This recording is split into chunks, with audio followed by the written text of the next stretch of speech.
Mai I pōtiki rua ki te toka a Taiao. Rere iho ki ngā tukemata o ka hungunu. Ngā reo irirangi o Tairāwhiti. Is it a bird? Is it a plane? No, it's another season of your favourite online show, Kapu Tairāwhiti. Your super show in the mornings, brought to you by Tairāwhiti FM, Radio Ngāti Pro and Radio Kahungunu. Now, e te whānau, if Rāhia were a superhero, her kryptonite would not be having parakuihi in the morning. But luckily for you guys, I've had my parakuihi, so right now I'm feeling like Wonder Woman, but when I'm hangry, you'll see the Hulk. When she's hangry, you don't want to be around her. Me pono taku kōrero. Now, speaking about superheroes, recently the Superhero Awards honoured men and women who did spectacular deeds here in our Tairāwhiti community during the cyclone response last year. Selfless people, organisations and community groups who went above and beyond during the cyclone a year ago were recognised at these awards, and we'll look at that event very shortly on Kapu Tairāwhiti. Engari, te tuatahi kia mātiro ake tātou ki ngā kaupapa kōrero, arā ngā pitopito kōrero o te wā.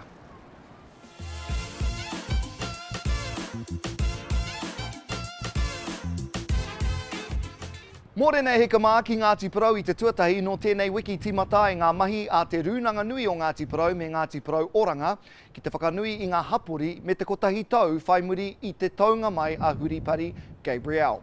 Ko Raumati Roadshow te ingoa o ngā tau whāinga mā ngā tamariki me ngā whānau. Atu I te kai I ngā mahi pārekareka me ngā kai whakangahau I tai atu, I tō haina hoki e rātou ngā kai oho tata, ngā tapu oho tata hoki mo te tūpono ka tau atu anō tētahi mea mōrearea. Ki Turanganui a ki wahai whakanui te kotahi tau mai te taunga mai o Huripari Gabrielle. Kua whakaritia tētahi konohete e kia nei ko tūwhitia Stand and Shine. He kore utu te konohete nei, he mea whakarite e te kaunehera o Turanganui a kiwa ki te whakanui I te mana waroa o te hapori. Ko Timmy Nielsen, ko Scribe, ētahi o ngā kai waiata katai atu, hei te maramai tū mai nei tuai te kaupapa nei ki te town shell. Ki kahungunu I nai nei, no nākua nei, ti matai te whakataitai kapahaka o Ngāti Kahungunu ki Tāmaki Nui ārua. Te kaumātoru ngā kapa ka tū ki te papa whakatū waiwai I tēnei rā, me te tūmanako I a ka whai wāhi atu wetahi o enei kapa, ki te matatini hei te tau 2025 ka tū ki Taranaki. Ko etahi o ngā kapa, he pakeke, he hāhi hoki tētahi, kei reira hoki, ko ngā kapa tautōhito. Pēnei a tamatea ariki nui me Ngāti Rangi Nui. Ko te rerenga kōtuku hoki, kua hoki mai ki te whakataitai, tai atu ki te kapa o te rangiura o te Wairarapa. Hei te ahi nei whakaingoa tia ai ko wainga kapa, wai marera wā atu ka tohua ki te matatini. A kāti koe ngā pitopito kōrero o te wā.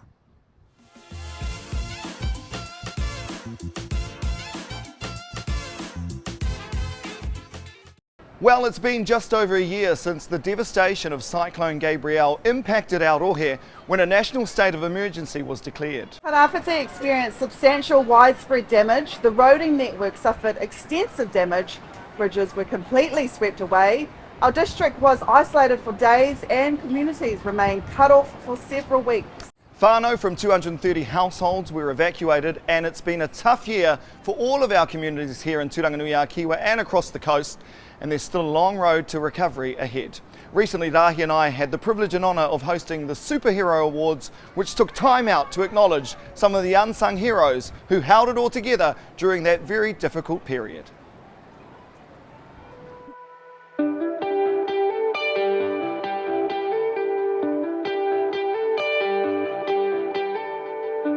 Kia ora here. So tell us about tonight. Tonight was to say thank you to those unsung heroes. Our community are filled with those. You saw only maybe 30 or 40 tonight. I know there are hundreds out there still doing awesome mahi, looking after each other, making sure we're all safe, looked after and cared for. And there were so many nominations, eh? I know, and people are just so proud to nominate someone that helped them. And sometimes you think you're not doing something big, but for someone else that means a lot. And tonight we could get those people on stage and say, thank you so much, we see you and we thank you. And that's what carried this community through Cyclone Gabrielle.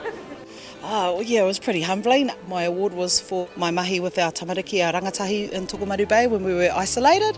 I have enough resources to open up a kura, probably feed 100 people half the time with the amount of food that's at our house. But yeah, I was lucky enough to have all of my nephews and nieces at my house who were at high school at Uawa. We were there for about seven odd weeks. 7 weeks is a long time to look after kids every day. Actually, it was pretty cool. We were able to be a little bit more creative with our curriculum at home. We looked at our environment, our taio, the types of expertise that were in the local community, or in our community with our pakeke. I mean, I tell you, up Ngāti Porou, we're pretty talented. Akati, waimare katoa tātou, kua tai katoa mai te whānau no te marae o Mangatu, and I'm with Auntie Anne. Tēnā koe, Auntie Anne. Tēnā koe. You have a good night tonight? It was beautiful. It was good to see the mahi that everybody had done during the cyclone and their contribution and their aroha for the people and helping one another. I was just thinking back to that time because we had no power, no Wi-Fi, no phones. Did you just kind of send smoke signals to your whanaunga around here to come to the marae? The night that happened, we were heading up to our marae and all you could hear was this crackling. A tree decided to fall on our power line, bang on 9. And so we were just watching all that going to the marae and we thought, well, we got no power, but we didn't realise how bad it was outside of our community because it just felt like it was just a heavy rain. So the impact of it was different the next day. But it was a beautiful night tonight, eh? It was lovely, yeah. I wasn't too sure what it was all about, but you know, hearing the contribution from everybody and why they got nominated. And I said, yeah, they all need to be recognised for the work that they did because it was all koha. It's all koha, yeah. So it was awesome.